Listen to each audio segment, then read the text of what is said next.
Hello, আমি Mona Lisa. এগুলো সব পালং শাক গাছ।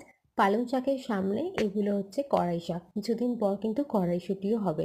তোমরা আগের শর্টসে দেখেছো আমি আমার দাদার সবজি বাগানে ঘুরতে এসেছি। আর কড়াই শাকের পাশে এই গাছগুলো হচ্ছে সব বিন কড়াই। আর এই যে বড় বড় পাতা যে গাছগুলো মাঝে মাঝে এগুলো হচ্ছে বাঁধাকপি গাছ। আর এই দেখো কত লাল মূলো হয়েছে। এই যে মূলো আর মূলোর উপরে পাতাগুলো যেটাকে আমরা মূলো শাক বলি দুটোই কিন্তু খাওয়া হয়। আর এগুলো তো সব পেঁয়াজকালি হয়ে আছে। আর এই যে মূলো গাছের পাশে যে গাছগুলো, এই যেগুলো ছোট ছোট পাতা, এগুলো হচ্ছে গাজর গাছ। গাজর এখনো হয়নি, গাজর হতে একটু সময় লাগে। তো এখনো প্রায় 2-1 সপ্তাহ পর কিন্তু এই গাজরগুলো হবে। তো চলো বাগানে একটু ঘুরি।